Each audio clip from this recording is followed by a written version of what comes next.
Hi, I'm Chad Hines of Willow Creek Kennels, and this is Hank, and today we're going to talk about using the DT1820 H2O for vibrate conditioning to hear. Before the vibrate conditioning to the hear behavior, what I'm going to do is we always start with the clicker. We always teach with the clicker, and then we reinforce with the collar. I use the negative reinforcement of the collar. That's a very good plan for most dog training. So what I'm going to do is put a treat in my hand, and that's going to become the target. When he sees the target drop, he should come in and touch the target, and at the same time I will click to mark that behavior of him touching the target. So he'll learn that when he sees me drop my hand and present the target, that he should come back, touch the target to get a treat, and I'll mark that behavior. Okay? Hank! Hank! Hey, hey, hey! Now Hank's going to check some things out a little bit. I'll present the target. Very good. So I click at the exact time he touches the target to mark that behavior. Hank.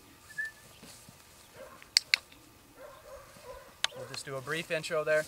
There is another video, clicker training with the target that you can watch to see more of this process. Hank. Hank. Once he's doing that well, brief demo intro here. Once he's doing that well, I put the treat in the other hand, hold the clicker in that hand. Hank. Hank. And then the treat comes from the other hand. So it becomes not a bribe anymore. He's touching the hand, and I mark that behavior with the clicker, and it becomes training, and then the treat comes from the other hand. So that's a brief introduction to the clicker, and then we'll start the vibrate conditioning.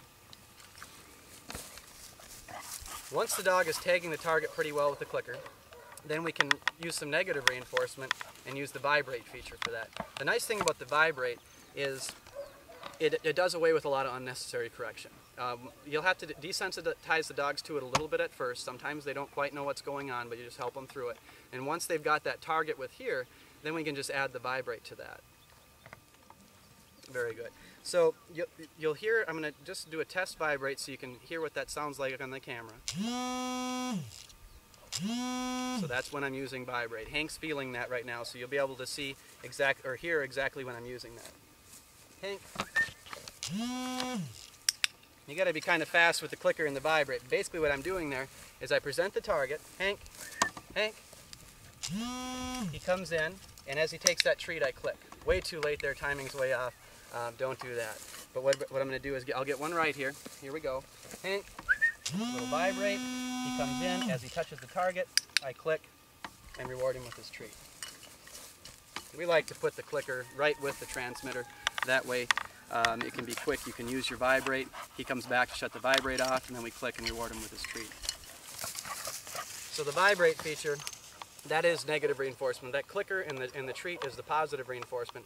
Once we've taught that behavior, that vibrate is negative reinforcement. So the dog learns when he feels that vibrate to shut that off by coming in and making contact with me with my hand.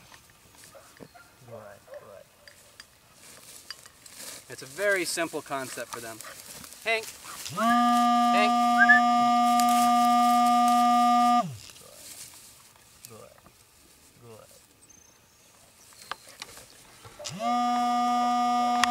Hank. Hank. Very good. And he's been conditioned already, but it goes very quickly. You may see in a young puppy that when you first start using that vibrate, that they respond poorly to it. They might be looking around trying to figure out exactly what's going on. Just help them through it.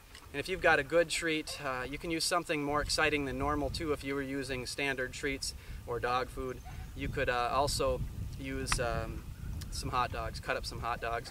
That would be a much more exciting treat for them, and that would help them through the rest of that to desensitize themselves to that collar a little bit. Thank you.